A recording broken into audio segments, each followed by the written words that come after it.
आले पिकामध्ये आपल्याला जोमदार फुटवे मिळत नाही, पिकाची वाढ व्यवस्थित होत नाही, तसेच जो काही पानांचा पिवळेपणा आहे, करपा आहे, हे याचं प्रमाण ही दिवसेंदिवस वाढत चाललेलं आहे.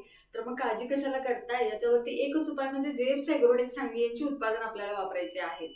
नमस्कार, मी सुजाता, जेप्स ॲग्रोटेक सांगली आणि जेप्स ॲग्रीलॅब सांगली. आपले बरेचसे शेतकरी बांधव आहेत हे आल्याचं पीक घेतात, पण वातावरण थोडं जरी चेंज झालं तर आपल्या पिकामध्ये त्याचा परिणाम खूप मोठ्या प्रमाणामध्ये दिसून येतो.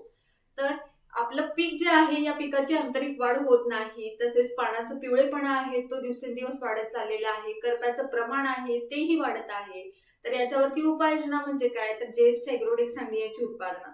याच्यामध्ये पिकाच्या आंतरिक वाढीसाठी आपल्याला जेझाइम हे 40 मिली, तसेच पानाचा पिवळेपणा कमी करण्यासाठी, तसेच करपा या रोगाच्या नियंत्रणासाठी आपल्याला रोको हे 30 ग्रॅम, तसेच वॉलेट म्हणजे स्टिकर हे 15 मिली प्रति पंप घेऊन याची फवारणी आपल्याला आले या पिकामध्ये करायची आहे. याच्यामुळं आपल्या पिकाची आंतरिक वाढ जी आहे ती जोमाने होईल, पिकामध्ये पानांचा पिवळेपणा आहे तो तिथं कमी होईल, तसेच करपा हाही तिथं आटोक्यात आणण्यास आपल्याला तिथं मदत मिळेल.